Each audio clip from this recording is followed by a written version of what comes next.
चलो बच्चों, तो आज हम जो है वो one of the main chapter पढ़ेंगे अपने सिलेबस का। और सेकंड चैप्टर अगर हम बोलें क्रॉप प्रोडक्शन का, नाम है इसका इरिगेशन। ठीक है, हेडिंग डाल लीजिए। इरिगेशन को हिंदी में हम सिंचाई के नाम से जानते हैं। एक से दो क्वेश्चन आपके आएंगे सिंचाई और जल निकास वाली चैप्टर से। ये चैप्टर दो चैप्टरों का जो है वो समूह है। एक है हमारा सिंचाई और दूसरा है हमारा ड्रेनेज। तो सबसे पहले हम देख लेते हैं दोनों चीजों में अंतर क्या है, फिर उसके बाद हम अपनी इस कार्य या इस चैप्टर को आगे बढ़ाएंगे। चैप्टर का नाम डाल लेना बेटा, इरिगेशन एंड ड्रेनेज। इरिगेशन का मतलब हो जाता है सिंचाई, और सिंचाई और ड्रेनेज का मतलब हो जाता है बेटा जल निकास। सबसे पहले अगर मैं बात करूं सिंचाई की कि सर सिंचाई क्या होती है, तो सिंचाई होती है कृत्रिम रूप से खेत में पानी देने की क्रिया। कौन से रूप से? कृत्रिम रूप से। कृत्रिम मतलब आर्टिफिशियल। आर्टिफिशियली क्या करना है हमको? अप्लाई करना है। क्या अप्लाई करना है? आर्टिफिशियल अप्लाई करना है वाटर को। ये क्रिया कहलाती है हमारी क्या बेटा? सिंचाई। तो पौधों को कृत्रिम रूप से पानी देने की क्रिया ही हमारी सिंचाई कहलाती है। पहली बात, अगर ये काम प्राकृतिक रूप से हो जाए, अगर ये काम प्राकृतिक या नेचुरल रूप से हो जाए, तो बेटा इस क्रिया को हम किस नाम से जानेंगे? इस क्रिया को हम किस नाम से जानेंगे? वर्षा या फिर रेन।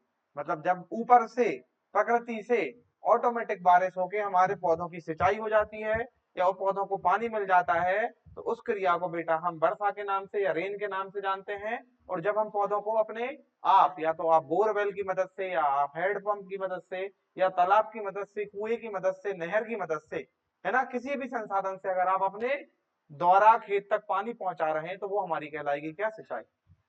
जब हमारे खेत में बहुत अधिक वर्षा होने के कारण जब पानी क्या हो जाता है? खूब बरस जाता है, या फिर आप मोटर चालू करके आ गए घर में, रात को नींद लग गई और भूल गए मोटर बंद करना, तो आपके खेत में क्या होगा? पानी भर जाएगा। ठीक है। अब आपको पता होगा कि एक निश्चित मात्रा से अधिक कोई चीज हो जाए तो नुकसान करने लगती है, चाहे वो पानी हो या फिर खाद हो। तो खेत में जब पानी भरेगा तो पौधों को ऑक्सीजन कम मिलेगा। क्या मिलेगा? कम, क्योंकि मिट्टी में दो प्रकार के छिद्र पाए जाते हैं। कितने प्रकार के छिद्र पाए जाते हैं मिट्टी में? दो प्रकार के। अगर मैं सॉइल पोर्स की मैं बात करूं, या मृदा छिद्रों की मैं बात करूं, या मृदा रंध्रों की मैं बात करूं, तो हमारे दो प्रकार के रंध्र होते हैं, या मिट्टी में दो प्रकार के छेद पाए जाते हैं। ठीक है क्या? एक पे जो जिनका आकार क्या होता है? बड़ा होता है। बड़ा मतलब कितना? बड़ा मतलब सर 0.06 mm से ज्यादा आकार वाले रंध्र। और एक रंध्र जिनका आकार छोटा होता है। छोटा आकार मतलब कितना? Less than 0.06 mm। अरे दो प्रकार के छेद हुए कि नहीं? एक बड़ा आकार वाले और एक छोटे आकार वाले। ठीक है, इनसे हम सॉइल पोर कहते हैं। अब ये कौन कौन से होते हैं, किसी को पता है तो मुझे एक बार जवाब दो। जो बच्चे बैठे हैं वो जवाब देंगे। किस पोर को क्या बोलेंगे? जल्दी जवाब दो।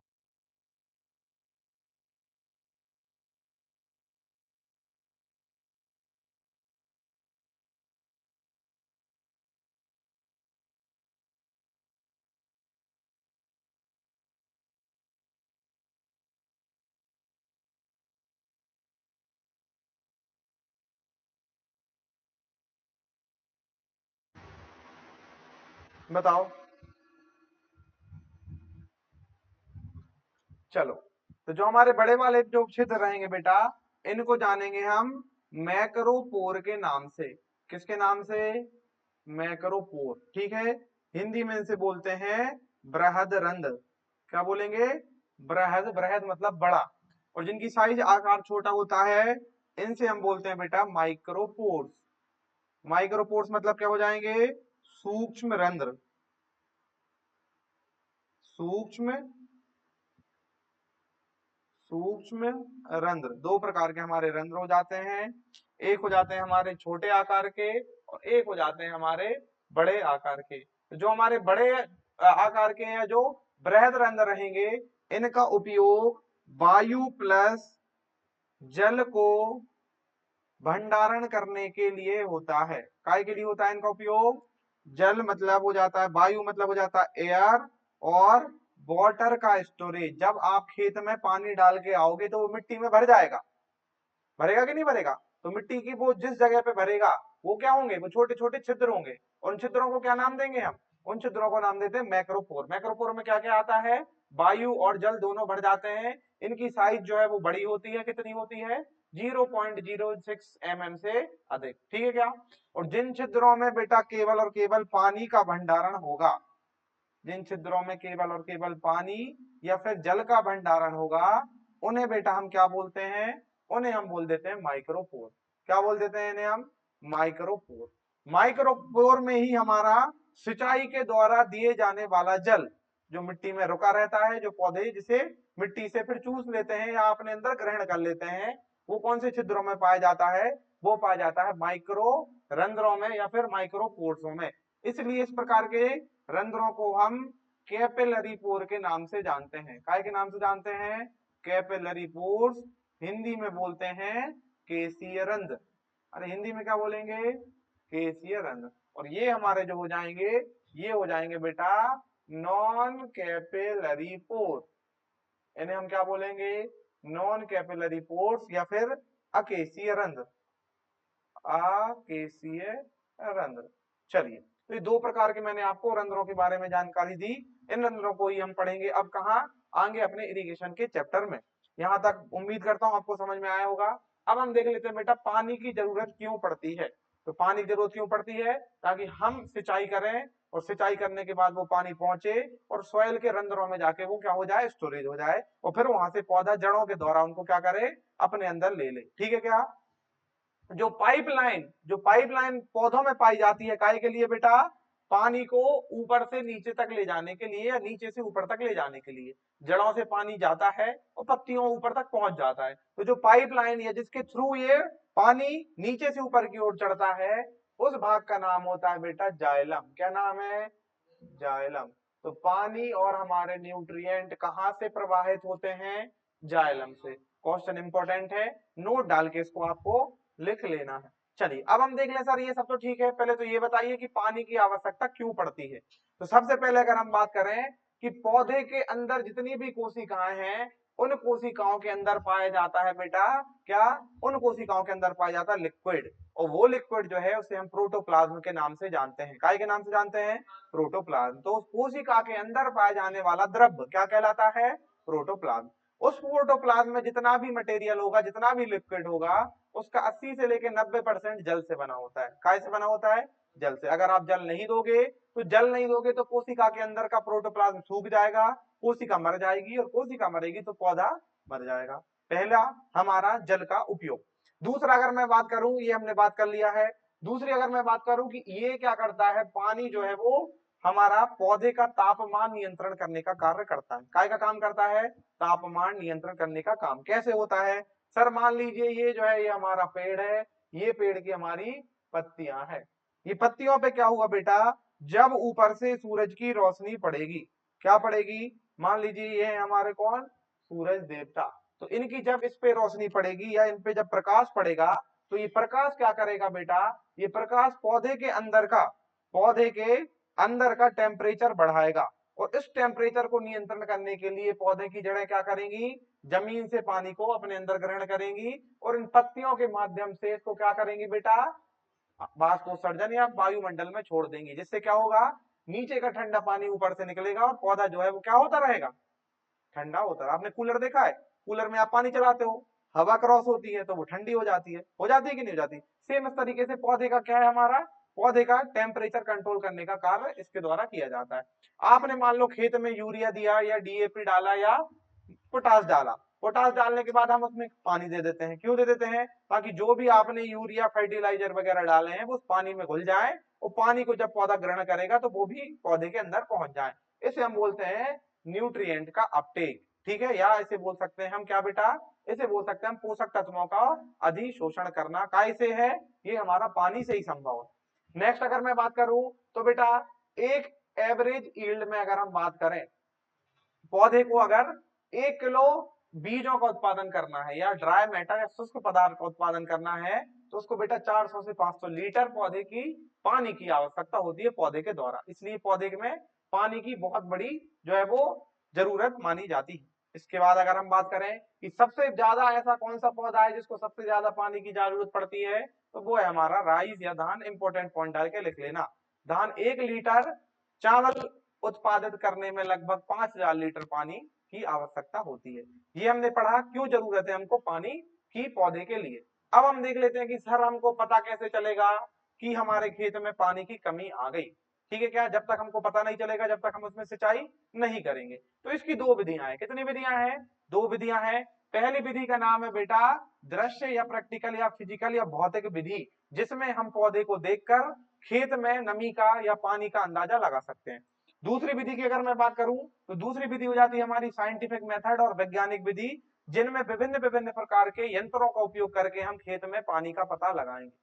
अब सबसे पहले हम बात करते हैं कि सर हमारे पास कोई यंत्र नहीं है, नॉर्मल किसान है तो किस तरीके से पता लगाएंगे। तो सबसे पहले बेटा अगर आप जाओ खेत में शाम के या दोपहर के समय, आपको पौधे झुलसे हुए दिखाई दें, पत्तियां नीचे की तरह लटकी दिखाई दें, पत्तियां कैसे खड़ी ना होके मतलब सख्त ना होके आपको झुलसी हुई या नीचे की तरह झुकी हुई दिखाई देंगी, इसका मतलब पौधे सूखना चालू हो गया है, जिसका मतलब है कि खेत में काय की कमी आ गई है, पानी की कमी। पहला। दूसरा लक्षण अगर मैं बोलूं कि आप अगर खेत में से थोड़ी मिट्टी उठाओ और उसको बॉल बना के देखो। क्या बना के देखो? बॉल। गीली मिट्टी होगी तो चिपक जाएगी, बॉल बन जाएगी, सूखी मिट्टी होगी तो बॉल नहीं बनेगी। इससे आपको पता चलेगा कि क्या आपके खेत में नमी उपस्थित है या नहीं है। और तीसरा उपाय अगर मैं बात करूं तो मैंने आपको पढ़ाया था इंडिकेटर मतलब सूचक पौधा। सूचक पौधा जैसे हमारा क्या हो जाता है, मक्का और सूरजमुखी, ये दोनों ऐसे पौधे हैं जो क्या करते हैं, खेत में पौधे की कमी को अन्य पौधों की तुलना में पहले दर्शा देते हैं। समझ में आया कि नहीं आया? नमी अगर कम होगी तो मक्के के प्लांट पे पहले असर पड़ने लगेगा, पत्तियां पीली होना चालू हो जाएंगी और पौधे की ग्रोथ रुक जाएगी। समझ में आया क्या? तो इससे हमको क्या पता चल सकता है, ये हमारी ऐसी विधियां हैं जिसमें किसी भी प्रकार की साइंटिफिक मेथड का उपयोग नहीं हुआ है। ये सिर्फ हमने पौधे की भौतिक संरचना को देख के या मिट्टी की भौतिक परिस्थिति को देख के हमने अपनी नमी का पता लगा लिया। दूसरी अगर मैं बात करूं तो दूसरी हो जाएगी हमारी एक साइंटिफिक मेथड, और ये एक विश्वसनीय विधि है। ये जुगाड़ है और ये क्या है, विश्वसनीय विधि है। मतलब इसमें आपको पक्का पता चलेगा कि कमी है तो कितनी कमी है और पानी देना है तो कब देना है। इसमें अगर हम देखें तो सबसे पहले जाएगा हमारा टेंसियोमीटर, जिसे हम एरेटोमीटर के नाम से जानते हैं। वेरी इंपॉर्टेंट है, अलग से 3 स्टार लगा के लिख लेना। क्या नाम है इसका? टेंसियोमीटर या सॉरी क्या नाम है इसका बेटा? टेंसियोमीटर या एरोमीटर। टेंसियोमीटर और एरोमीटर को इस तरीके से हम मिट्टी में गाड़ देते हैं जिसमें पोरस पाइप लगा होता है। क्या लगा होता है? Porous pipe. पोरस पाइप मतलब ऐसा पाइप जिसमें छोटे छोटे छिद्र होते हैं, जैसे हमारा मटका। मटका होता है कि नहीं होता है? मटका में छोटे छोटे छेद होते हैं, जिनसे हवा अंदर जाती है और मटके का पानी कैसा हो जाता है, ठंडा हो जाता है। सेम उसी तरीके से हमारा इस तरीके का इंस्ट्रूमेंट होता है। इसको आप जमीन में गाड़ दोगे और जमीन में गाड़ोगे तो बेटा क्या होगा कि जब हमारी जगह सूखी हो जाएगी, समझ में आया? मान लो ये हमारा क्या है, टेंसियोमीटर, इसमें मैंने पानी भर दिया, पानी भर के इसको जमीन में गाड़ दिया, तो मान लो हमारी जब मिट्टी सूखेगी तो इसमें से पानी बाहर निकलने चालू होगा कि नहीं होगा?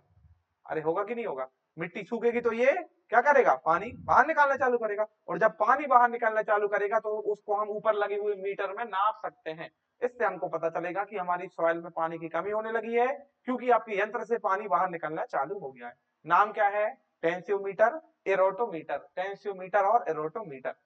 ये बेटा हमारा कब तक काम करेगा? तो ये हमारा काम करेगा जब तक मिट्टी में प्रेशर 0.8 बार या 0.90 बार के बीच में रहेगा। क्वेश्चन पूछा जाता है कि टेंसियोमीटर किस रेंज तक काम करेगा, तो टेंसियोमीटर बेटा 0.85 से लेके 0.85 से लेके 0.90 बार तक काम करता है। बार को बेटा हम क्या करते हैं, बार हमारी प्रेशर नापने की इकाई है। प्रेशर को कैसे नापा जाता है? बार या एटीएम से नापा जाता है, पहली चीज। दूसरी चीज अगर मैं बात करूं कि सर इसका उपयोग किस प्रकार की मृदाओं में नहीं करना है, तो बेटा हमको टेंसियोमीटर का उपयोग क्ले सॉइल में नहीं करना है। कौन सी मृदाओं में? क्ले सॉइल में, मतलब हमारी जो क्ले से बनी या मृतिका से बनी सॉइल, सैंडी सॉइल और सैलाइन सॉइल में इसका उपयोग नहीं करना है। ठीक है क्या? लवणीय मृदाएं और क्ले सॉइल, इनमें हमको काय का उपयोग नहीं करना, टेंसियोमीटर का। एक प्रकार का यंत्र हमने पढ़ लिया जिस यंत्र का उपयोग बेटा हम क्या करेंगे, पानी को या मॉइस्चर को नापने के लिए करेंगे। दूसरा देख लेते हैं बेटा, दूसरा हो जाता है हमारा जिप्सम ब्लॉक। क्या नाम है इसका, जिप्सम ब्लॉक। तो जिप्सम ब्लॉक का उपयोग बेटा हम फील्ड कैपेसिटी पे करेंगे, कितनी, जब हमारी फील्ड कैपेसिटी होगी 400 से लेके 600 ओम्स के बीच में, ठीक है क्या। और दूसरे की अगर मैं बात करूं तो इसका उपयोग बेटा सैलाइन सॉइल में नहीं करते, जिप्सम ब्लॉक का उपयोग क्या में नहीं करते, सैलाइन सॉइल में नहीं करते। तीसरे यंत्र का नाम है बीट स्टोन ब्रिज। ये बीट स्टोन ब्रिज आपको इस तरीके से दिख रहा होगा, जिसमें बिजली का प्रवाह हो जाता है। बिजली मतलब इलेक्ट्रॉन का प्रवाह। इलेक्ट्रॉन हमारे, इलेक्ट्रॉन क्या है बेटा, इलेक्ट्रॉन हमारे कब प्रवाह होंगे, जब मृदा में पानी होगा या नहीं होगा, बताओ। आयंस हमारे सॉइल में कब बढ़ेंगे, जब पानी होगा, पक्का, अरे पक्का बताओ, है। तो बेटा जब हमारे सॉइल में पानी कम होगा तो लवणों की मात्रा ज्यादा होगी, लवण मतलब मिनरल्स की मात्रा, और सॉल्यूट की मात्रा ज्यादा होगी। तो बीट स्टोन ब्रिज में जो है वो उसका रिफ्लेक्शन चालू हो जाएगा, जिससे हमको पता चलेगा कि मृदा में सॉइल में पानी कम है। तो तीन यंत्रों के बारे में पढ़ा। पहले का नाम क्या है, पहले का नाम है टेंसियोमीटर, दूसरा नाम है रेटोमीटर। क्ले सॉइल में उपयोग नहीं किया जाता। मृदा तनाव या मृदा के नमी को नापने के लिए सबसे यंत्र माना जाता है, 0.90 बार तक काम करता है, ठीक है। दूसरा हमने पढ़ा सर जिप्सम ब्लॉक, और तीसरा हमने पढ़ा बीट स्टोन ब्रिज। ये तीनों का उपयोग काय के लिए किया जाता है, मृदा में नमी नापने के लिए। चलिए अब सर हमारी तीसरी आ जाती है डायरेक्ट मेथड। कौन सी मेथड, डायरेक्ट मेथड। और इस मेथड को हम ग्रेविटेशन मेथड के नाम से भी जानते हैं। किस नाम से जानते हैं बेटा इस मेथड को, इस मेथड को हम ग्रेविटेशनल या ग्रेविमेट्रिक, ग्रेविमेट्रिक गुरुत्वीय मेट्रिक मेथड के नाम से जानते हैं। इस मेथड में क्या करेंगे, एक मिनट फॉर्मूले से सीख लेते हैं, समझ लो, उसके बाद लिख लेना, समझने वाला कुछ नहीं है। सबसे पहले खेत पे जाना है, खेत पे जाके 10 से 20 जगह पे हमको थोड़ी थोड़ी आधा आधा किलो मिट्टी ले लेनी है, जिसे हम सॉइल का नमूना या मृदा सैंपल के नाम से जानेंगे। इस मृदा सैंपल को हमको जो है वो क्या कर लेना है, कम करके कम करके कम करके 500 से ग्राम से लेके 1 किलो तक कर लेना है। सॉइल आप घर लेके आएंगे, घर लेने के बाद बेटा उसको जो है वो अच्छे से आपको छान लेनी है, और छानने के बाद आपको ओवन में इस तरीके से रख के 8 से 10 घंटे 105 डिग्री सेल्सियस पे आपको सॉइल को सुखा लेना है।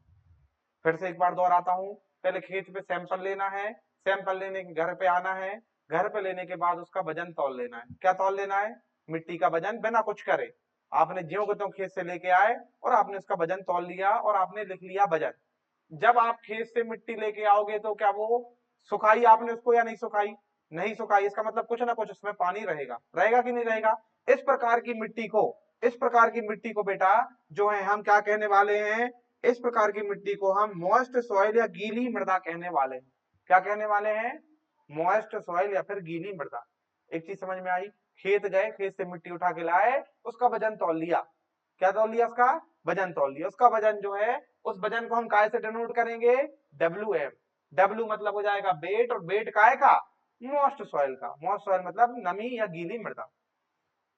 फिर आप इस तरीके से ओवन में रखेंगे 105 डिग्री सेल्सियस पे 8 से 10 घंटे के लिए उसको सुखाएंगे।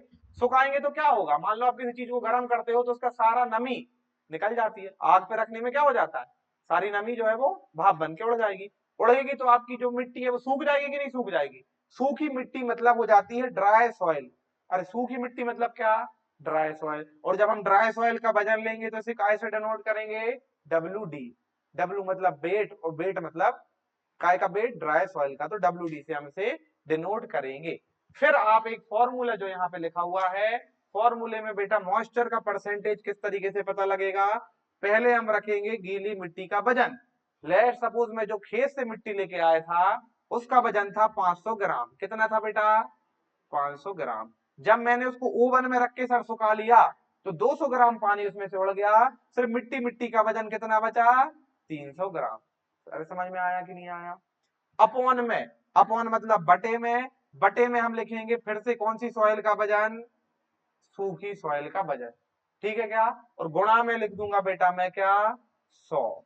अरे गुणा में क्या लिख दूंगा, 100। इसको एक बार सॉल्व करते हैं। ऊपर कितना आएगा, ऊपर आएगा बेटा 200 बटा 300, गुणा में कितना, अरे गुणा में कितना, 100।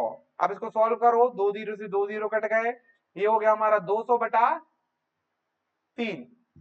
कितना हो गया 200/3, तो कितना जाएगा ये आ जाएगा लगभग 66.66। कितना जाएगा 66। पीछे का 6 कितना हो जाएगा, 3×18 बचे 2, 3×18.2, 3×18, तो 66.66% आपका क्या जाएगा, ये मॉइस्चर परसेंटेज। ये क्या निकल गया हमारा मॉइस्चर परसेंटेज, मतलब आपकी सॉइल में कितना मॉइस्चर है, कितना मॉइस्चर है 66%। हो कितना सकता है 100%, मतलब आपका 40, 42, 45 और 44% जो पानी है वो पौधों ने अभी उपयोग कर लिया है। इस मेथड का समझ में आया क्या? अब सर ये तो हमको उत्तर पता चल गया, अब हमको इरिगेशन कब करनी है। तो जब आपके इस फॉर्मूले में जब आप वैल्यू रखोगे और आंसर आपका 50% या उससे कम आएगा, आंसर कितना आना चाहिए 50% या उससे कम, तो समझ जाना हमको अब पानी देने की जरूरत है। ये समझ में आया क्या? इस विधि का नाम क्या है? इस विधि का नाम है ग्रेविमेट्रिक मेथड। क्वेश्चन यहां से पूछ लिया जाता है कि निम्न में से किस विधि का उपयोग मृदा नमी को नापने के लिए किया जाता है, तो ग्रेविमेट्रिक मेथड। फॉर्मूला क्या हो जाएगा फॉर्मूला हो जाएगा हमारा नमी परसेंटेज बराबर गीली मिट्टी का वजन माइनस में सूखी मिट्टी का वजन अपॉन में सूखी मिट्टी का वजन गुणा में 100, और जो हमारा आंसर आएगा वो हो जाएगा हमारा मॉइस्चर परसेंटेज। एक और यहाँ पे आपको एग्जांपल दिया है, जब आप खेत से मिट्टी लेके आए थे 500 ग्राम की थी, सुखाने के बाद उसका वजन किया तो कितना आया 350 ग्राम। इसको जब हम फॉर्मूले में रखेंगे तो क्या रखेंगे बेटा, ऊपर आ जाएगा 500 माइनस 350, मतलब आंसर कितना 150 बटे में 350 गुणा में 100, तो कितना परसेंटेज पानी। तो क्या इरिगेशन सिंचाई करने की जरूरत है कि नहीं है? क्यों है 50%, इसकी वैल्यू कम है, इसलिए इस खेत को क्या करना है हमको इरिगेट करना। यहाँ तक किसी कोई डाउट है जल्दी से पूछ लीजिए, उसके बाद हम आगे बढ़ते हैं। अब हम देख लेते हैं कि सर हमारे पास कौन कौन से स्रोत हैं जिनसे हम पौधों को पानी देते हैं। तो अगर मैं पहली बात करूं कि भारत में सबसे ज्यादा पानी जो दिया जाता है, भारत में सबसे ज्यादा जो पानी दिया जाता है वो दिया जाता है बेटा ट्यूबवेल से और बेल से। कहाँ से दिया जाता है, ट्यूबवेल से और बेल से। 2026 का डेटा है, सुधार लेना है अगर आपके बुक में कुछ और लिखा है तो। इंडिया में सबसे ज्यादा पानी कहाँ से दिया जाता है, ट्यूबवेल और बेल से। और मध्य प्रदेश में भी कहाँ से दिया जाता है, अरे मध्य प्रदेश में भी कहाँ से दिया जाता है, ट्यूबवेल और बेल से, मतलब हमारे। उसके बाद अगर मैं तालाबों की बात करूं तो साउथ इंडिया में सबसे ज्यादा तालाबों से पानी दिया जाता है, लगभग 15%। कैनालों का भी आजकल खूब, नहरों का भी विकास हो रहा है, ठीक है। प्रधानमंत्री कृषि सिंचाई योजना चलाई जा रही है, जिसके अंतर्गत पूरे क्या बनाए जा रहे हैं, पूरे जगहों पे जो है वो नहरों का विकास किया जा रहा है। एक होते हैं हमारे आर्टिशन बेल। आर्टिशन बेल मतलब जब हमारी किसी नदी या तालाबों के आजू बाजू की जगह जहां पे पानी कम गहराई पे उपस्थित होता है, आपने देखा है क्या, नदी के बाजू में जब आप ट्यूबवेल या कुआं बनाओगे तो तुरंत उसमें पानी आ जाता है, कम गहराई पर रहता है। उस प्रकार के जो हमारे बैल रहेंगे या जो हमारे कुएं रहेंगे उनको हम आर्टिशन बैल के नाम से जानते हैं, और ये तराई क्षेत्रों में पाए जाते हैं। तराई क्षेत्र मतलब क्या होते हैं, नदियों के नहरों के आजू बाजू वाले जो एरिया है, मुख्यतः नदियों के आजू बाजू वाले एरिया को हम तराई क्षेत्रों के नाम से जानते हैं। ये आपको याद रखना है, ये कि कैसे हमको सिंचाई करनी है और कैसे नहीं करनी है। चलिए आगे बढ़ जाते हैं। आगे सबसे इंपॉर्टेंट आ जाएगा, ये तो आपने देख लिया है पानी क्यों जरूरी है, पानी कब देना है, कैसे हम नाप सकते हैं और कैसे देना है। अब हम पढ़ेंगे कि कैसे देना है, कैसे ये आपको विधि पता होनी बहुत जरूरी है। जब तक आपको ये नहीं पता रहेगा कि पानी देने की कौन कौन सी विधियां हैं, तब तक आपको पानी या सिंचाई आप नहीं कर पाओगे। तो सिंचाई करने की बेटा मुख्यतः हमारी जो है वो 4 या 3 प्रकार की विधियां होती हैं। आपको मैं 4 प्रकार पढ़ा देता हूं ताकि कंफ्यूजन दूर ना रहे। पहली विधि वो विधि होती है जिसके अंतर्गत पानी पौधों को हम जमीन की सतह पे छोड़ के देते हैं। कहां देते हैं, जमीन के ऊपर। अरे समझ में आया क्या, पानी जब आप कहां दे रहे हो, खेत के ऊपर डाल रहे हो, तो वो कौन सी विधि कहलाएगी, वो विधि कहलाएगी बेटा हमारी सरफेस विधि या सतही विधि। इसमें पानी को कहां छोड़ा जाता है, खेत में डायरेक्ट छोड़ दिया जाता है, पहली विधि। समझ में आया क्या? दूसरी विधि हो जाएगी बेटा जब हम पानी को मिट्टी या खेत की सतह पे ना छोड़कर, खेत की सतह पे ना छोड़ के जब हम पानी को मिट्टी के नीचे छोड़ेंगे, कहां छोड़ेंगे, मिट्टी के नीचे या जड़ों के क्षेत्र में डायरेक्ट अगर पानी को छोड़ दिया जाए, तो उस प्रकार की विधि का नाम कहलाएगा हमारी सब सरफेस, क्या कहलाएगी, सब सरफेस मेथड या अधो सतही विधि। सतही के नीचे, सतह के नीचे अधो सतही विधि। तीसरे प्रकार में बेटा जब हम पानी को हवा में छोड़ेंगे, कहाँ छोड़ेंगे हम पानी को? हवा में। नोजल देखे हैं आपने? अरे नोजल देखे हैं क्या? नोजलों का काम कहाँ है? पानी को हवा में छोड़ना। ड्रोन से अगर आप सिंचाई करोगे तो ड्रोन कहाँ छोड़ेगा? हवा में छोड़ेगा। तो जब हम पानी को हवा में छोड़ते हैं उस विधि को हम एरियल मेथड के नाम से जानते हैं। क्या नाम से जानते हैं? Aerial method. कौन सी मेथड है बेटा? Aerial method. और चौथी विधि हो जाएगी कि जब पानी को नई तकनीकें विकसित करके, जैसे बूंद बूंद सिंचाई। कौन सी सिंचाई? बूंद बूंद। सिर्फ जहां पानी की जरूरत है उसी क्षेत्र पे पानी देना है, कम से कम पानी का उपयोग करना है और ज्यादा से ज्यादा पानी को बचाना है। तो वो विधि कौन सी कहलाएगी? सूक्ष्म सिंचाई या माइक्रो या ड्रिप इरिगेशन के नाम से जाना जाएगा। चार नाम क्लियर है क्या? चलो पहला पार्ट हमने क्या देखा? Surface irrigation. पहला पार्ट क्या है? सरफेस इरिगेशन या सतही विधि। अगर इसकी मैं डिस्क्रिप्टिव बात करूं तो भारत की सबसे प्राचीन विधि कौन सी है पानी देने की? Surface method. कौन सी मेथड है? Surface method.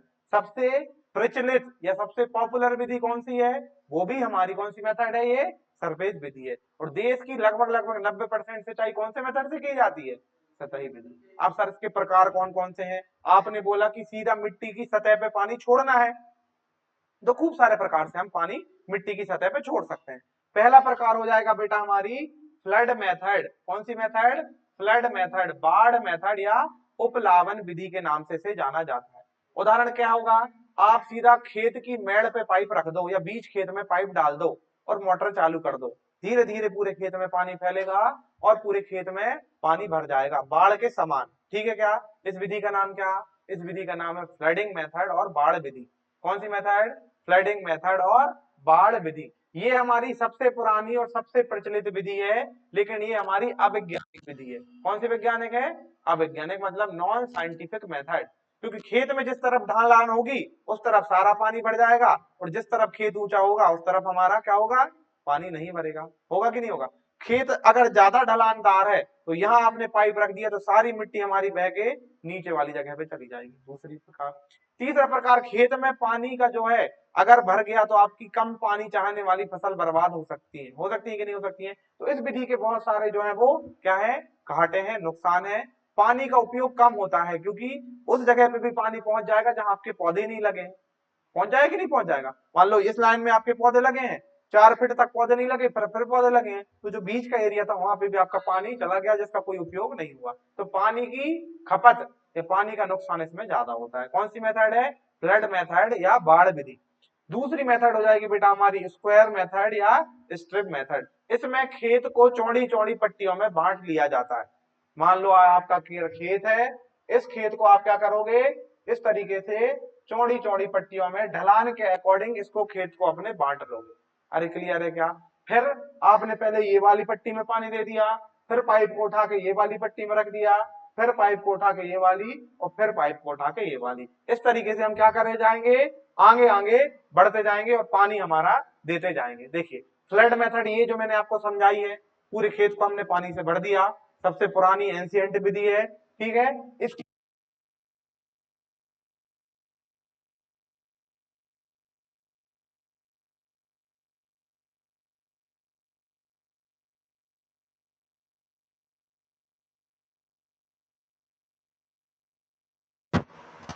चलिए, तो क्या देख रहे थे हम ये देख रहे थे कि फ्लड इरिगेशन में पानी ज्यादा बर्बाद होता है और कम उपयोग होता है। तो उपयोग दक्षता इसकी कितनी है?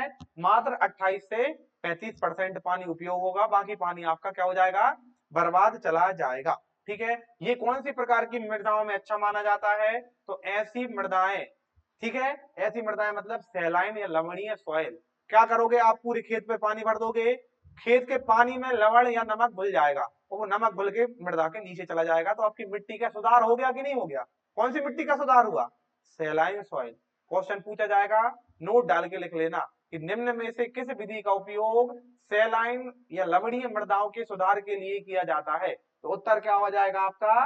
बाढ़ या उत्प्लावन या फ्लडिंग मेथड। समझ में आया क्या? धान या जूट जैसी फसलें, कौन सी फसलें? धान या जूट जैसी फसलें जिनमें पानी भरा होता है या जिनको अधिक पानी की आवश्यकता होती है, उन फसलों में हम इस विधि से पानी दे सकते हैं या नहीं दे सकते हैं? दे सकते हैं, क्योंकि सर उसमें पानी भरना है।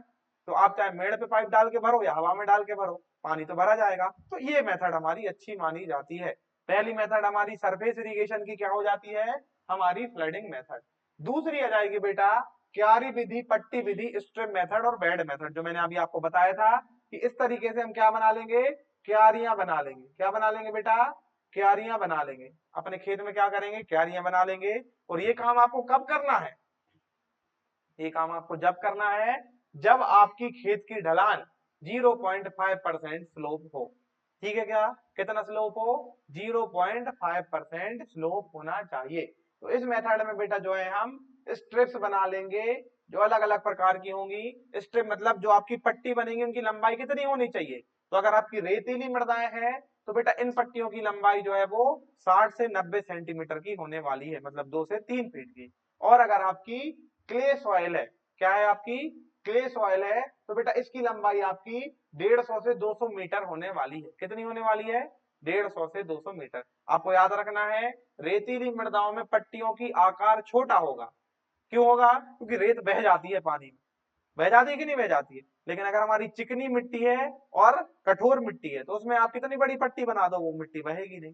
तो 60 से 90 मीटर सैंडी सॉइल में, और लगभग लगभग 150 से 200 मीटर हो जाएगी हमारी काय में बेटा, क्ले सॉइल में। इस विधि का उपयोग जो है वो गेहूं में, बारले में और मस्टर्ड, मस्टर्ड मतलब क्या हो जाएगा हमारा, मस्टर्ड मतलब सरसों, इन वाली फसलों में कर सकते हैं जिनको ज्यादा कम पानी भी नहीं चाहिए है और ज्यादा ज्यादा पानी भी नहीं चाहिए। कौन सी मेथड का उपयोग कर सकते हैं हम, स्ट्रिप मेथड। कौन सी मेथड, स्ट्रिप मेथड। चलिए नेक्स्ट मेथड हो जाएगा हमारा चेक बेसिन। चेक मतलब होता है क्या, ब्रेकर। चेक मतलब क्या होता है, ब्रेकर। चेक मतलब क्या होता है, ब्रेकर या रोक देना। बेसिन मतलब क्या होता है, बेसिन मतलब होता है ऐसा आकार जिसमें पानी रुका जा सके। तो चेक बेसिन मतलब खेत को आप इस तरीके से क्या करोगे, डब्बों में या इस तरीके से आप पूरी चेक बेसिन में बांट दोगे और फिर एक एक करके हमको यहाँ पे क्या देते चले जाना है, पानी देते चले जाना है। कौन सी मेथड है ये मेथड का नाम है बेटा चेक बेसिन या सीमांत पट्टी विधि। इसका उपयोग कहाँ करेंगे सर, इसका उपयोग हम ऐसे क्षेत्रों में या ऐसे खेतों में करेंगे जो समतल है, जो कैसे है, समतल है या फिर प्लेन है, और जिसमें स्मॉल वाटर सोर्सेज हैं। अगर हमारे पानी की व्यवस्था कम है, इकट्ठे एरिया में हम एक साथ पानी नहीं दे सकते हैं, उसमें हम इस तरीके से क्या कर सकते हैं, पानी दे सकते हैं। उदाहरण के लिए हो जाएगा वेजिटेबल या सब्जियों में पानी कौन सी मेथड से दिया जाता है, चेक बेसिन मेथड से दिया जाता है। अगली अगर मैं बात करूं तो बेटा थाला विधि आ जाएगी, रिंग या बेसिन मेथड। अरे कौन सी मेथड, थाला विधि या फिर रिंग या बेसिन मेथड। तो रिंग मेथड मतलब क्या होगी, आपने देखा होगा जब हमारे पास बड़े बड़े फलों के पौधे या पेड़ लगे हुए हैं, काय के लगे हैं, फलों के पेड़, तो फलों के पेड़ के पास हम क्या करेंगे, मिट्टी से एक रिंग बना देंगे, क्यारी टाइप, क्या बना देंगे, क्यारी, और उस क्यारी को क्या करेंगे, एक से एक जोड़ देंगे। तो आपने क्या किया, मान लीजिए आपका पेड़ एक यहाँ लगा है, एक यहाँ लगा है, एक यहाँ लगा है, आपने एक रिंग यहाँ बनाई, एक रिंग यहाँ बनाई और एक रिंग आपने जो है वो यहाँ बना दी, और इन रिंगों को बेटा मैंने आपस में जोड़ दिया। अब क्या करूंगा, मैं यहाँ पानी भरूंगा तो इस खेत पेड़ के आजू बाजू पहुंच जाएगा, यहाँ पहुंच जाएगा और यहाँ पहुंच जाएगा। इससे क्या होगा कि ऐसी फसलें जिनको ज्यादा दूरी पे लगाया जाता है, अब आम आपका जो है वो 5-5 मीटर की दूरी पे लगता है, ठीक है, तो पूरे खेत में पानी देने से कोई मतलब नहीं है। आपको कहाँ पानी देना है, जहां हमारा पेड़ लगा है सिर्फ वहीं। तो इस तरीके से हम इस मेथड का उपयोग कर सकते हैं। और ये प्लेन फील्ड में स्मॉल वाटर सोर्स अगर आपके पास है, और फलों वाली सब्जियों में जो है रिंग और बेसिन मेथड का उपयोग जो है वो किया जाता है। इसे हम क्या बोलते हैं, थाला विधि। अगली आ जाएगी हमारी फरो मेथड, या इसे हम बोलते हैं बेटा कूड़ विधि। कूड़ विधि में क्या करोगे, अपनी खेत में नालियां बना लोगे। जैसे आपने गन्ना देखा है, जब गन्ने को लगा, किसने देखा गन्ना लगाते हुए, जब गन्ना लगाओगे तो आप क्या बनाओगे, नालियां बनाते हो कि नहीं बनाते हो। उन्हीं नालियों को हम कूड़ के नाम से जानते हैं। यहाँ पे आप देखो ये मिट्टी है, आपने बीच में से प्लाऊ चला दिया, क्या चला दिया आपने, प्लाऊ, तो प्लाऊ क्या बनेगा, प्लाऊ आपकी नालियां बना देगा, और नालियां कुछ इस तरीके से दिखाई देंगी। यहाँ पे हमको लगानी है फसलें, ऊपर ऊपर क्या लगानी है हमको, फसलें, और जो आपकी नाली बनी है इसमें हमको क्या देना है, पानी। अरे समझ में आया क्या, तो पानी दोगे तो पानी डायरेक्ट यहाँ से निकल के पौधों की जड़ों के पास पहुंचेगा कि नहीं पहुंचेगा। तो कौन सी मेथड है ये हमारी, फरो मेथड है, या इसे हम कूड़ विधि कहते हैं। कूड़ विधि ये उन प्रकार की फसलों में लगाया जाता है या उपयोग किया जाता है जिन फसलों को हम मेड़ पे लगाते हैं। कहाँ लगाते हैं, मेड़ पे। उदाहरण के लिए हो जाएगा आलू, गन्ना और अपना बनाना या केला। समझ में आया। चलिए इसकी और अगर हम बात पढ़ें तो सर इसमें जो है वो 25 से लेके 30% तक पानी की बचत हो जाती है। काय की बचत हो जाती है? 25 से लेके 30% पानी की बचत हो जाती है। क्योंकि सर ये जो है पानी पूरे एरिया में नहीं देना है, कम एरिया में देना है, सीधा पौधों की जड़ों तक ये पानी पहुंच जाता है। समझ में आया कि नहीं आया? चलिए अब हमारे सर ये जो है क्या है, हमारे जो कूड़ है, कूड़ हमारे दो प्रकार के हो सकते हैं। जो आपको ये नालियां दिखाई दे रही हैं ये कितनी प्रकार से बन सकती हैं? दो प्रकार से। एक हो जाएगा हमारा समतल कूड़ और एक हो जाएगा हमारा कंटूर कूड़। समतल कूड़ मतलब जो सीधा वाला है और कंटूर मतलब जो जिगजैग है। कंटूर मतलब पहाड़ों पे की जाने वाली या पहाड़ों पे बनाने जाने वाली चीजें। अगर मैं बात करूं ये जो समतल आपको कूड़ दिखाई दे रहा है इसको हम उपयोग कब करेंगे? इसका उपयोग हम जब करेंगे जब हमारे खेत में ढलान कितनी है? 0.3% या उससे ज्यादा। और अगर खूब ढलान है, आपके खेत जो है वो खूब असमतल है, मतलब 2 से 5% का अगर आपके खेत में ढलान है तो आपको कंटूर फरो का उपयोग करना है। समझ में आया क्या? चलिए इसमें जो है इसकी कूड़ की गहराई रखनी है हमको बेटा 30 से 60 सेंटीमीटर, 1 से 2 फीट आपको गहरे क्या रखने हैं? कूड़ रखने हैं। उसके बाद इसका उपयोग आलू और प्याज के लिए किया जाता है और इसका उपयोग किया जाता है कौन से एरिया में? पहाड़ी क्षेत्रों में या हिली एरिया में। ये क्या है? ये कूड़ विधि के हमारे प्रकार हो जाते हैं। यहां तक किसी कोई डाउट है जल्दी पूछो, उसके बाद आगे बढ़ेंगे। ये हम क्या पढ़ रहे थे? ये पढ़ रहे थे सर हम सरफेस मेथड। जितनी भी मैंने आपको विधि बताई है सब में हमने पानी को मिट्टी के ऊपर छोड़ा है कि नहीं छोड़ा है? बताओ छोड़ा है कि नहीं छोड़ा है? तो ये हमारी सतही विधि हो जाती है। अब हमारी आ जाती है बेटा कौन सी मेथड? सब सरफेस मेथड। कौन सी मेथड? अरे कौन सी मेथड? सब सरफेस मेथड। इस विधि का यूज हम कहां करेंगे? इस विधि का उपयोग हम ऐसी जगहों पे करेंगे जहां पे नीचे की मिट्टी, ऊपर की 0 से लेके 15 सेंटीमीटर की मिट्टी, क्या बोला मैंने? ऊपर से जब आप स्केल घुसाओगे मिट्टी में या नापोगे आप टेप से तो 0 से लेके 15 सेंटीमीटर तक की जो ऊपर की मिट्टी आएगी उसे हम अपर सॉइल या ऊपरी मृदा के नाम से जानते हैं, या सरफेस मृदा या सतही मृदा के नाम से जानते हैं। समझ में आया क्या? 15 सेंटीमीटर से लेके 30-45 सेंटीमीटर तक की जो मिट्टी होगी उसे हम सब सरफेस या सब सॉइल के नाम से जानेंगे। काय के नाम से जानेंगे? सब सॉइल के नाम से। कई कई बार क्या होता है, बार बार खूब खेती करने के कारण मिट्टी के नीचे की सतह कठोर पड़ जाती है। क्या पड़ जाती है? अब आप देखो ट्रैक्टर चल रहा है आपके खेत में, हार्वेस्टर चल रहा है, वजनदार है कि नहीं है? हम निंदाई गुड़ाई जुताई तो कर देते हैं, लेकिन क्या आप जो कल्टीवेटर चलाते हो उसको 20 फीट तक गड़ाते हो खेत में? नहीं गड़ाते हो। इतना गड़ता है 15 से लेके 20 सेंटीमीटर ऊपर ऊपर की मिट्टी को, तो वो क्या कर देता है? खरोच देता है, कोमल बना देता है, सॉफ्ट कर देता है। लेकिन नीचे क्या जाता है? वो नहीं जाता है। तो नीचे क्या हो जाता है? नीचे मिट्टी ठोस हो जाती है। और जब मिट्टी नीचे की ठोस हो जाती है तो उसे हम क्या बोलते हैं?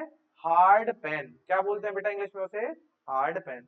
अब हार्ड पैन अगर हमारे बन गए हैं तो क्या पानी नीचे बैठेगा? अगर आपकी मिट्टी नीचे से सख्त हो गई तो आप कितना भी पानी डालते रहो नीचे जाएगा ही नहीं, वो ऊपर भरता रहेगा। तुरंत भरा तुरंत भर गया। अब मान लो आप इस टाइल्स पे पानी डालोगे तो टाइल्स पे जैसे ही पानी डालोगे तैरने लगेगा, ऊपर भर जाएगा। लेकिन अगर मिट्टी में आप पानी डालोगे, 1 लोटा डालोगे, 2 लोटा डालोगे, पहले वो नीचे बैठता जाएगा बैठता जाएगा, जब नीचे बढ़ जाएगा तो ऊपर भरेगा। ऐसे होगा कि नहीं होगा? तो हार्ड पैन हमारी मिट्टी के लिए अच्छे नहीं माने जाते हैं क्योंकि ये पानी को नीचे नहीं जाने देते हैं। तो ऐसी मृदाओं में हम क्या करेंगे? ऐसी मृदाओं में सर हम नीचे ही मिट्टी में पानी भरेंगे। कहां भरेंगे? नीचे। ऊपर भरोगे तो सर वो बाढ़ जाएगी, इसलिए हम इसको कहां भरेंगे? नीचे भरेंगे। अब नीचे कैसे भरेंगे? तो ये देखो आप, हम क्या करेंगे? नीचे इस तरीके से पाइपलाइन बिछा देंगे। क्या बिछा देंगे? पाइपलाइन। इन पाइपों में छेद होगा, इन पाइपों में हम पानी डाल देंगे। मान लो इस पाइप को मैंने बिछा के ऊपर कहीं निकाल दिया और हेड पंप या बोरवेल या ट्यूबवेल से मैंने पाइप लाके इसमें जोड़ दिया, तो सीधा ये पाइप से पानी जाएगा और मिट्टी के नीचे जो है वो रिस रिस के पानी पौधों को पहुंच जाएगा। अरे पहुंचा कि नहीं पहुंचा? ये काम मिट्टी के नीचे हुआ है कि ऊपर हुआ है? नीचे हुआ है, इसलिए इस विधि का नाम क्या हो जाएगा? सब सरफेस मेथड। कौन सा मेथड? सब सरफेस मेथड या सब सरफेस इरिगेशन। ये थोड़ी महंगी विधि है और इंडिया में कम अपनाई जाती है। महंगी विधि है और इंडिया में कम अपनाई जाती है। इसका उपयोग मुख्यतः जो है वो नारियल के लिए केरला में और सेव के लिए हिमाचल प्रदेश में किया जाता है। यहां तक कोई डाउट नहीं है? अगला प्रकार लिखो। अगला प्रकार हो जाएगा बेटा एरियल या फिर नोजल या स्प्रिंकलर या फव्वारा विधि के नाम से जिसे जाना जाता है। काय के नाम से जाना जाता है इसे? एरियल मेथड, स्प्रिंकलर इरिगेशन या फिर नोजल विधि या फव्वारा विधि के नाम से इसे जानेंगे। इस विधि का जो बेटा आविष्कार है वो इजराइल से हुआ था। कहां से हुआ था? इजराइल। कौन सी कंट्री से हुआ था? इजराइल से हुआ था। 1900 में से इंडिया में इंट्रोड्यूस किया गया था। ठीक है क्या? पहला पॉइंट। दूसरा पॉइंट, सर इसमें कितना प्रेशर से पानी निकलता है? तो 15 पीसीआई। कैसे निकलता है? 15 पीसीआई या 15 बार से जो है वो इसमें प्रेशर निकलता है। काय से? नोजल से। इसके बाद अगर हम बात करें सर अगला फायदा, तो 25 से लेके 50% जल की बचत हो जाती है। काय की बचत हो जाती है? 25 से लेके 50% जल की बचत हो जाती है, क्योंकि पानी आपका काय के फॉर्म में निकलता है? फव्वारा या बूंदों के फॉर्म में, है ना। अगर आप पानी को एक लोटा को गिराओगे तुरंत गिर जाएगा, लेकिन अगर आप उसको मुंह में भर के और फिर उसको फव्वारा बनाओगे तो एक लोटा पानी को बहुत देर तक जो है वो चलाया जा सकता है ना। तो इससे क्या है? इससे कम पानी लग रहा है हमको, लग रहा है कि नहीं लग रहा है? तो कम पानी लग रहा है तो पानी की बचत हो रही है, और बचत कितनी हो रही है? 25 से लेके 50% तक। इसके बाद सर उन भूमियों में भी इसका उपयोग किया जा सकता है जो भूमियां असमतल है। अब मान लो इस तरीके के आपके खेत हैं, अगर इसमें मैं बोलूं बाढ़ विधि से पानी दे दो, यहाँ पाइप रख दोगे, पानी ऊपर नहीं चढ़ पाएगा, नहीं चढ़ पाएगा ना। लेकिन अगर इसमें मैंने फव्वारा लगा दिए कुछ इस तरीके से ऊपर, तो फिर बेटा ये फव्वारा क्या करेंगे? पूरे एरिया को कवर कर देंगे। मतलब असमतल जमीन में सिंचाई का अच्छा तरीका है कि नहीं है? कौन सा तरीका है? स्प्रिंकलर या फव्वारा या एरियल विधि। चलिए, इसके बाद अगर हम बात करें तो सर हमारा क्या होता है, ये हमारा पाइप रहेगा। पाइप में एक हमारा लोहे का और पाइप लगा होता है जिसे हम राइजर के नाम से जानते हैं। काय के नाम से जानते हैं? अरे काय के नाम से जानते हैं? राइजर। और इस राइजर के ऊपर यहाँ पे लगा होता है हमारा नोजल। देखा है क्या आपने? वहीं से हमारा जो है वो पानी निकलता है और ये घूमता रहता है। घूमता है कि नहीं? तो ये हमारा इसका क्या है, पूरा उपयोग हो जाता है। चलिए, इसकी अगर हम बात करें तो इसका उपयोग सबसे ज्यादा हरियाणा में किया जाता है। नोजलों कहाँ किया जाता है सबसे ज्यादा? हरियाणा में। ये कौन सी विधि हो जाती है हमारी? फव्वारा विधि, जिसमें 25 से लेकर 50% जल की बचत की जा सकती है। और अगला हमारा सबसे अच्छा जो इरिगेशन का प्रकार है वो हो जाएगा लास्ट वाला, जिसका नाम है माइक्रो इरिगेशन। क्या नाम है? माइक्रो इरिगेशन या सूक्ष्म सिंचाई या ड्रिप इरिगेशन या टिकल इरिगेशन। ये सारे के सारे आपको नाम याद रखने हैं। जो मैं पढ़ा रहा हूँ इसको आपको एक एक चीज पॉइंट पढ़ते जाना है, ठीक है। ये अप टू डेट है, बहुत मतलब कम से कम जगह में ज्यादा से ज्यादा जानकारी है। चलो, अगर हम इसका देखें तो इसका आविष्कार भी कहाँ हुआ? इजराइल में हुआ। किसने किया था? तो ड्रिप इरिगेशन का आविष्कार किया था सिमचा बिलास ने। किसने किया था? सिमचा बिलास। किसने किया था? सिमचा बिलास ने इसका आविष्कार किया था। उसके बाद सर इसमें क्या है, उसमें 2 से 2.5 लीटर पानी को, कितने पानी को? 2 से 2.5 लीटर पानी को आप 1 घंटे तक चला सकते हो। कितने घंटे तक चला सकते हैं? 1 घंटे। सोचो, मतलब एक बोतल पानी को आप कितनी देर तक दे सकते हो? 1 घंटे। और अगर मैं आपसे बोलूं कि ऐसे फेंक के जाओ तो कितने सेकंड लगेंगे? 2-3 सेकंड में पूरी बोतल खाली हो जाएगी खेत में। हो जाएगी नहीं हो जाएगी? लेकिन इस विधि से 1 घंटे में 2 से 2.5 लीटर पानी ही मात्र डिस्चार्ज होता है। ठीक है क्या? और ये विधि से हमारी जो है कौन सी, फरो या नोजल विधि से 1000 लीटर पानी लगता है हमको। तो इसमें 1000 लीटर, इसमें कितना? 2 से 2.5 लीटर पानी 1 घंटे में। समझ में आया कि नहीं आया? इसके मैं बात करूं कि सर इसमें जो है वो 70 से लेके 90% तक क्या होती है? Irrigation efficiency. इंपोर्टेंट डाल के लिख लेना, यहां से क्वेश्चन पूछा जाएगा कि जो हमारी ड्रिप इरिगेशन है इसकी इरिगेशन एफिशिएंसी या सिंचाई दक्षता कितनी है। इरिगेशन एफिशिएंसी को हिंदी में क्या बोलेंगे? इरिगेशन एफिशिएंसी को बोलते हैं बेटा सिंचाई दक्षता। तो हमारी बेटा जो माइक्रो इरिगेशन है या ड्रिप इरिगेशन है, इसकी सिंचाई दक्षता या इरिगेशन एफिशिएंसी, काय की एफिशिएंसी, इरिगेशन एफिशिएंसी कितनी है? तो इसकी इरिगेशन एफिशिएंसी है 70 से 90%। 70 से 90%। ये उन एरियो के लिए अच्छा माना जाता है जिन एरियो में पानी की कमी है, जैसे ड्राई एग्रीकल्चर या ड्राई लैंड एरिया या शुष्क क्षेत्रों के लिए यह विधि सबसे अच्छी मानी जाती है। इसके साथ साथ इस विधि से जो है वो खरपतवार नियंत्रण हो सकता है, क्योंकि पूरे खेत में पानी नहीं फैल रहा है तो आपके खरपतवार होंगे, उनको पानी नहीं मिलेगा, पानी नहीं मिलेगा तो वो मर जाएंगे। समझ में आया क्या? तो इस तरीके से ये विधि हमारी अच्छी मानी जाती है। चलिए, अब कुछ और इंपॉर्टेंट पॉइंट देखें तो यहाँ पे आपको ये दिखाई दे रहा होगा बेटा, इस तरीके से हम क्या करेंगे, पूरे खेत में इस तरीके से पूरे खेत में पाइप बिछा देंगे। ये पाइप हमारे क्या करेंगे, जहां जहां पौधे लगे हुए हैं वहां पे पानी को क्या करेंगे, बूंद बूंद करके गिराएंगे। और जो पाइप होंगे, पाइप कुछ इस तरीके से आप क्या करोगे, बिछाओगे। अब मान लो यहाँ पे आपका पौधा लगा हुआ है, ये देखिए यहाँ पे हमारा पौधा लगा है, तो इसमें हमको यहाँ पे छेद करना पड़ेगा कि नहीं? पौधे के पास हमको इस पाइप में क्या करना पड़ेगा, इस पाइप में हमको छेद करना पड़ेगा। तो छेद करोगे तो बूंद बूंद करके पानी गिरेगा कि एक गिरता ही रहेगा। मान लो इस पाइप में मैं पानी चला रहा हूँ, इसको पूरे खेत में फैला रखा है। ये मान लो ये पाइप को मैंने इस तरीके से यहाँ से लेके यहाँ तक फैला रखा है, एक पौधा यहाँ लगा है और एक पौधा हमारा यहाँ लगा है। अब मुझे सर इस पाइप को यहाँ से खोलना पड़ेगा, तभी तो ये क्या करेगा, इस पौधे को पानी मिलेगा। तो इसमें अगर मैं एक यहाँ छेद कर दूं और एक छेद यहाँ कर दूं तो काम बन जाएगा क्या, पक्का बूंद बूंद करके पानी गिरेगा।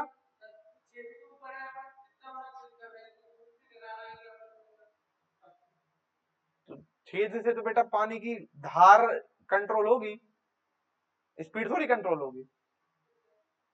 तो बेटा इसके लिए हमको एक यंत्र का उपयोग करना पड़ता है और यहाँ से क्वेश्चन पूछा जाता है, इंपॉर्टेंट है कि नहीं है। इसके लिए हम क्या करते हैं, यहाँ पे एक छोटा सा चक्रा लगाते हैं। वो चक्रा क्या करता है, पानी की स्पीड को रोक देता है और पानी को बूंद बूंद में कंट्रोल कर देता है। और इस यंत्र का नाम होता है इमीटर। अरे क्या नाम है इसका, इमीटर। क्या नाम है इसका, इमीटर। ये आपको याद रखना है। ड्रिप इरिगेशन या टपका विधि में, ठीक है, पानी की बूंदों को गिराने के लिए कौन से यंत्र का उपयोग किया जाता है, तो नाम क्या है इसका, इमीटर। अरे क्या नाम है, इमीटर। क्या नाम है, इमीटर। चलिए यहां तक अगर क्लियर तो आगे बढ़े। अरे यहां तक क्लियर क्या, चलिए आगे बढ़ते हैं हम। अब देख लेते हैं कुछ इंपॉर्टेंट बिंदु या कुछ मुख्य पॉइंट। सबसे पहले अगर मैं बात करूं तो सर हमारी जो बॉर्डर मेथड होगी, बॉर्डर मेथड जो है वो सरफेस इरिगेशन मेथड में सबसे ज्यादा एरिया कवर करती है। कौन सी मेथड, बॉर्डर मेथड। इसके बाद अगर मैं बात करूं कि पडलिंग हमारी क्या होती है, पडलिंग मतलब क्या होती है, जब हम धान के खेत में, काय के खेत में, धान के खेत में धान लगाने से पहले खेत की मचाई करते हैं। क्या करते हैं, मचाई, या उसमें जो है वो मिट्टी को मचाते हैं। मचाते हैं कि नहीं मचाते हैं, उस क्रिया को क्या कहा जाता है, पडलिंग। क्या कहा जाता है, पडलिंग। तो पडलिंग की क्रिया काय में की जाती है, पैडी में। याद रखना काय में की जाती है, पैडी या फिर धान। तो पैडी में की जाती है पडलिंग, पैडी में क्या की जाती है, पडलिंग। इंपोर्टेंट अगर मैं और अगर बात करूं तो बेटा अगर आपसे क्वेश्चन पूछ लिया जाए कि कौन सी सिंचाई की एफिशिएंसी सबसे ज्यादा होती है, तो सबसे ज्यादा कौन सी होती है, ड्रिप इरिगेशन की। इस पे आपको जो है वो आईएमपी टिक लगा लेना है इस लाइन पे। सबसे ज्यादा इरिगेशन एफिशिएंसी काय की होती है, ड्रिप इरिगेशन की। कितनी, 90%। दूसरे नंबर पे कूड़ विधि, फरो मेथड, कितनी, 25 से लेके 30%। और उसके बाद हो जाती है हमारी फ्लडिंग विधि, 28 से लेके 35%। तो ये आपको याद रखना है कि किस विधि की दक्षता कितनी है। अगर क्वेश्चन पूछा जाए कि ड्रिप इरिगेशन में कितने पानी की बचत हो जाती है, तो 70 से लेके 95% तक आप पानी की बचत कर सकते हो ड्रिप इरिगेशन। अरे डन है क्या, यहां तक किसी कोई डाउट, यहां तक किसी कोई डाउट नहीं है। चलो आगे बढ़ते हैं। आगे आ जाएगा बेटा कि सर हमने ये देख लिया कि पानी क्यों जरूरी है, पानी कैसे देना है और पानी कब देना है, ये चीज तुमको पता चल गई। अब हमको ये देखना है कि पानी नापेंगे कैसे, पानी को नापना कैसे कि पौधे को कब पानी की जरूरत है कब नहीं है। इसको पता होना चाहिए कि नहीं पता होना चाहिए कि पौधे को भैया अभी जरूरत है कि नहीं है पानी की। मान लो अभी जरूरत ही नहीं है, आपने पानी दे दिया तो सारा पानी क्या हो जाएगा, बर्बाद चला जाएगा। तो इसको नापने के लिए बेटा हम पढ़ेंगे क्रॉप वाटर रिक्वायरमेंट, फसल जल आवश्यकता। क्या पढ़ेंगे हम, फसल जल आवश्यकता या फसल जल मांग। मतलब फसल की जल की मांग कब होने वाली है और कब नहीं होने वाली है। चलिए तो इसके लिए बेटा आपको पढ़ना है वाटर रिक्वायरमेंट, WR मतलब कितने पानी की आवश्यकता होने वाली है। अब आप सिंचाई करने पहुंच गए, आपको ये नहीं पता कि 1 लीटर पानी देना है या 10 लीटर देना है या 100 लीटर देना है, तो कितनी दोगी, पता होना जरूरी है ना कि इस फसल को इतना पानी देना है, गन्ने को भैया इतना पानी देना है, गेहूं को इतना पानी देना है। तो अलग अलग फसल की जल मांग अलग अलग होती है। क्या आप सभी बच्चे 10 लीटर पानी पीते हो क्या, कोई 2 लीटर पीता है, कोई 3 पीता है, कोई 5 पीता है, कोई नहीं पीता है, ऐसे है कि नहीं। तो मतलब क्या है, मतलब कहने का मेरा ये है कि अलग अलग पौधे की अलग अलग जल की मांग होती है, उसको हमको समझना है कि किस पौधे की किस तरीके की जल की मांग है। तो उसको समझने के लिए बेटा हम पढ़ेंगे WR मतलब वाटर रिक्वायरमेंट, और वाटर रिक्वायरमेंट को इंग्लिश में बोलते हैं जल मांग। काय की मांग, जल मांग। चलिए तो इसके लिए एक फॉर्मूला है, फॉर्मूला को हम एक एक बार करके समझ लेते हैं। कि सर मैं खेत में पहुंच गया और मुझे आज अंदाजा लगाना है कि कितना पानी इस खेत की या इस फसल की आवश्यकता है। तो सबसे पहले मैंने बोला तुम एक कॉपी पेन ले आओ और लिखते जाओ कि भैया खर्चा कितना होने वाला है। अगर आपको लगाना है कि कितने पैसों की जरूरत है तो खर्चा पता होना चाहिए कि भाई मैं रूम से रहूंगा इतना पैसा लगेगा, किराए में इतना पैसा लगेगा, खाने में इतना लगेगा, पढ़ने में इतना लगेगा, तभी तुमको पता चलेगा ना टोटल खर्चा कितना है। तो हमको पानी का खर्चा नापना है खेत में। हम खेत में जाके खड़े हो गए। सबसे पहले हमने देखा कि सर पहले तो ये जो खेत है हमारा और सूरज की रोशनी पड़ेगी तो उस खेत से पानी उड़ेगा, उड़ेगा कि नहीं उड़ेगा। अब आप फसल लगाने वाले हो मान लो 4 महीने की, कितने महीने की, 4 महीने की। तो आपने देख लिया कि रोज सर इतना पानी इस खेत से उड़ रहा है तो 4 महीने तक इतना उड़ेगा। और जब खेत से पानी उड़ता है तो उस विधि को हम क्या नाम देते हैं, उस विधि को क्या नाम देते हैं, एवेपोरेशन। क्या नाम देते हैं, एवेपोरेशन मतलब बाष्पीकरण। अरे उस दिन बताया था कि नहीं बताया था। तो हमने लिख लिया एक पेज में कि सर इतने दिनों में इतना पानी उड़ रहा है तो इतनी फसल में इतना पानी उड़ेगा। तो उसको हमने सबसे पहले लिख लिया काय के नाम से, ई के नाम से, पेज में आपने लिख लिया। चलो भैया ठीक है, अब क्या करें। अब सर हम फसल लगाएंगे इस खेत में तो फसल अपने टेम्परेचर को मेंटेन करेगी तो पानी को उड़ाएगी। पढ़ा था कि नहीं पढ़ा था अभी, पानी को उड़ाएगी। पानी को कहाँ उड़ाएगी, वायुमंडल में उड़ाएगी। उस विधि को क्या बोलेंगे, ट्रांसपरेशन। अब वो एक प्रकार का नुकसान हो गया कि नहीं हो गया, तो आप वो दोगे कि नहीं। या आप ये सोचो कि सर एक काम करो पानी मत दो तो कहां से उड़ाएगी, उड़ाएगी नहीं, पानी बच जाएगा, ऐसा करेंगे। बताओ बताओ। पौधा को आप या तो पानी दो ताकि वो उड़ाए पानी को और अपने टेम्परेचर को कंट्रोल करे, या फिर आप पानी मत दो कि सर काय के लिए पानी देना, उड़ा देगा वो, तो पानी ना दे, पानी दे, पानी देना पड़ेगा नहीं तो मर जाएगा सर वो। तो पानी देना पड़ेगा तो फिर उड़ाएगा भी वो, क्योंकि वो तो आपकी मानेगा नहीं। नहीं मानेगा तो फिर आपको उसको लिखना पड़ेगा कि नहीं हिसाब में। वो हमारा हो जाएगा क्या, वो हो जाएगा हमारा टी। टी मतलब क्या हो जाएगा, ट्रांसपरेशन। अरे टी मतलब क्या, ट्रांसपरेशन। दो खर्चे लिख लिए आपने पानी के, कहां कहां से हुए खर्चे, कहां कहां से हुए खर्चे। पहला खर्चा जब हमारी मिट्टी से पानी उड़ गया, दूसरा खर्चा जब पौधे ने पानी उड़ा दिया, अब तीसरा खर्चा कि सर जब हमारा पौधा पानी की मांग उसको कब होगी। अब सर जब पौधा हमारा क्या करेगा, खरपतवार सॉरी न्यूट्रिएंट को अपने अंदर लेगा, किसको अंदर लेगा, अपने न्यूट्रिएंट को, तो उसको पानी चाहिए। दूसरी चीज सर जब फोटोसिंथेसिस या प्रकाश संश्लेषण करेगा तो आपने फॉर्मूला पढ़ा है 6CO2 + 12H2O। H2O मतलब पानी, पानी लगेगा कि नहीं लगेगा, तो उस प्रक्रिया में भी पानी लगेगा।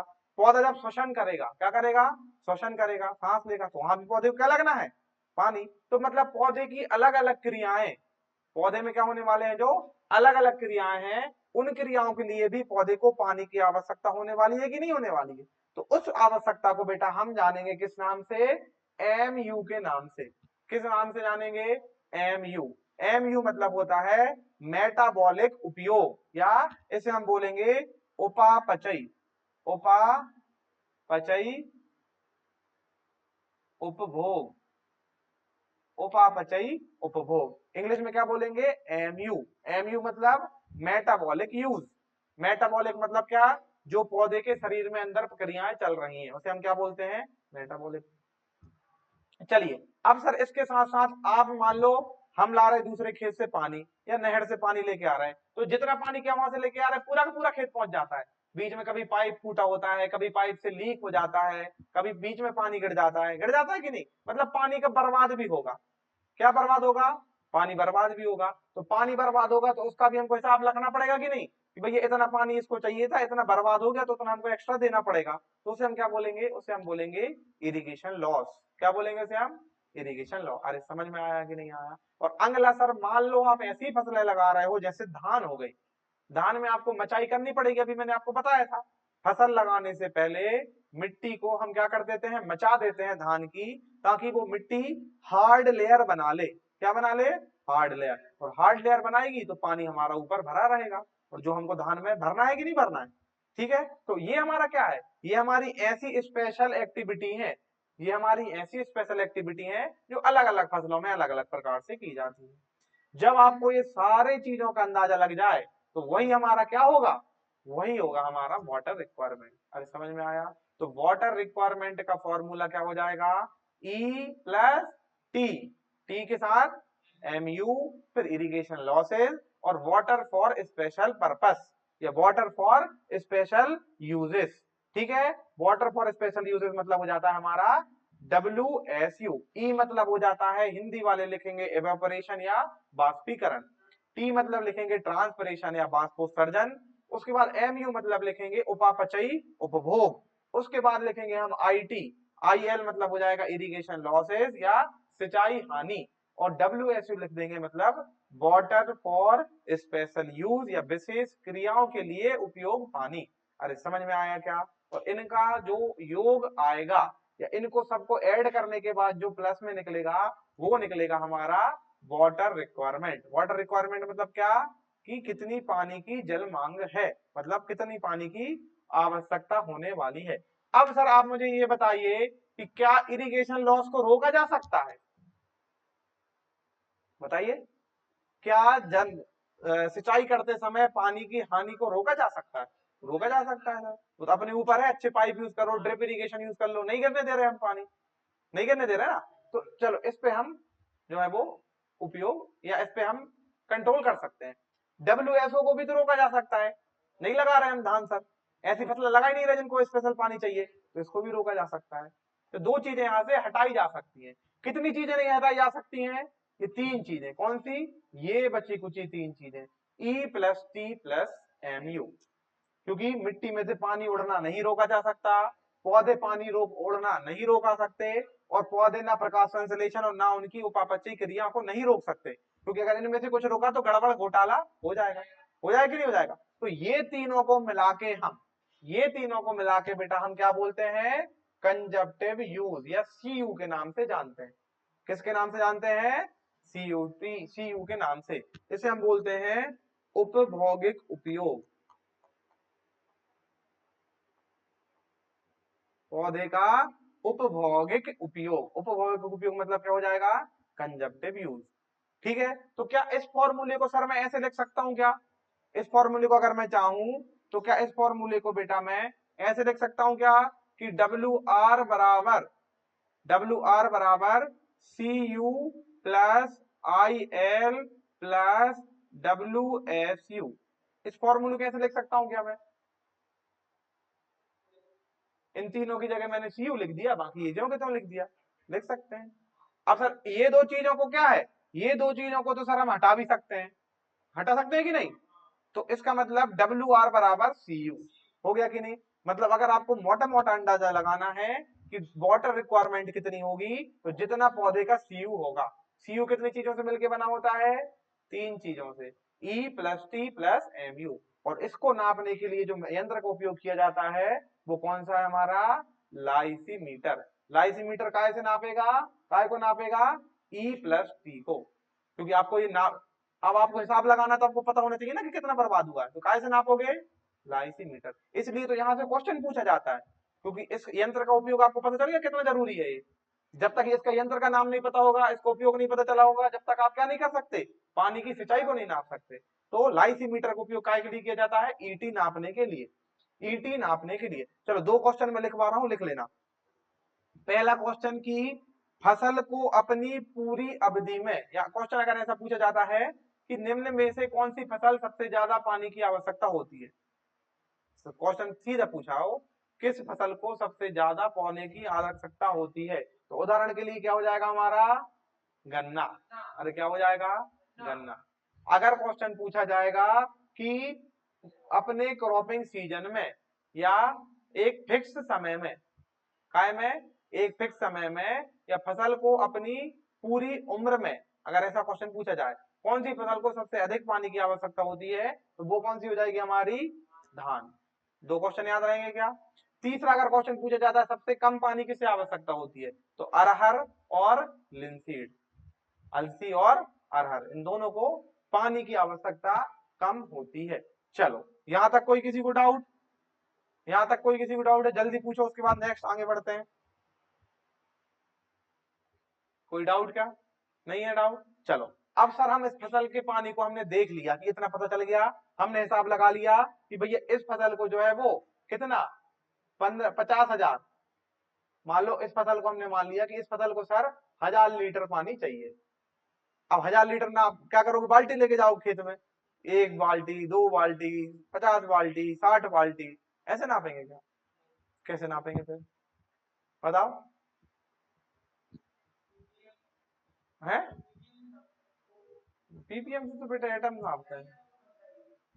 चलो, तो पीपीएम से नहीं नापना है, हमको नापना है यंत्रों की मदद से। काय की मदद से? यंत्रों की मदद से। तो सिंचाई के जल को नापने की अलग अलग विधियां हैं। सिंचाई के जल को नापने की अलग अलग विधि।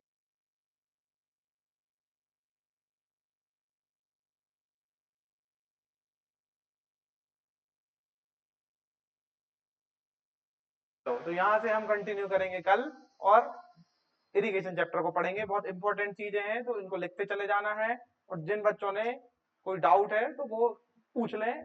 बाकी एक एक चीज आपको नोट डाउन करते चले जाना है। चलिए।